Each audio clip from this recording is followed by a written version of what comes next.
आंदोलन चाललंय, शेतकऱ्याचं आंदोलन नाही आहे. त्याच्या पाठीमागं चायनाचा आणि पाकिस्तानचा हात आहे. या देशामध्ये पहिल्यांदा मुस्लिम समाजाला उठवलं. काय सांगितलं?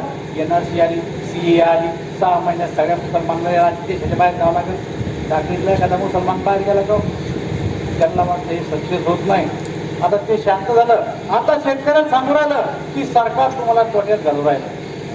हे बाहेरच्या देशाचं षडयंत्र आहे. आपल्या देशातल्या शेतकऱ्यांना याचा विचार केला पाहिजे. केंद्रीय मंत्री राव साहब दानवे ने एक ऐसा वक्तव्य किया कि पाकिस्तान और चीन हाथ है इस किसान आंदोलन में। दानवे काय म्हणतात मला नाही वाटत. काय त्यांच्या अशा लोकांवर त्यांची कायमच वक्तव्य आपण पाहिलेत. जे शेतकऱ्यांना साले बिले म्हणतात किंवा काय त्यांच्याबद्दल फार बोलावं असं मला वाटत नाही. मला एकच कळतं आहे, जगाचा पोशिंदा हा शेतकरी आहे.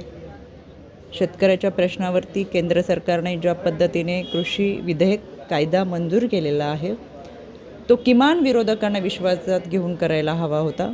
आणि कृषी विधेयक कायदा हा शेतकऱ्यांच्या हिताचा असायला हवा होता. आज पंजाब हरियाणाचा शेतकरी एवढ्या मोठ्या संख्येने आपल्या कुटुंबासह दिल्लीपर्यंत पोचतो आहे दिल्लीच्या सरकारला जाब विचारण्यासाठी. जर तुमचा कायदा हा शेतकऱ्यांच्या हिताचा आहे, शेतकऱ्यांच्या कल्याणाचा आहे, तर या सरकारने शेतकऱ्यांबरोबर चर्चेला का तयार होत नाहीत? शेतकऱ्यांबरोबर चर्चा करून त्यांना पटवून द्यावा हा कायदा तुमच्या हिताचा आहे म्हणून. ज्या रस्त्याने हा शेतकरी येतोय, एवढ्या मोठ्या प्रमाणे येणाऱ्या शेतकऱ्याला अडवण्यासाठी हे रस्ते आहेत ते खोदले जातात. त्यांच्यावर या थंडीच्या दिवसामध्ये पाण्याचे फवारे टाकले जातात, त्यांच्यावर लाठीचार्ज केला जातात. जय जवान जय किसान ही घोषणा घेऊन तुम्ही मतदान मागितलं होतं, हे केंद्र सरकार विसरले. आणि ज्या पद्धतीने या शेतकऱ्यांवरती हे केंद्र सरकार अत्याचार करते, निश्चितच हिटलरशाहीला सुद्धा लाजवणारं आहे.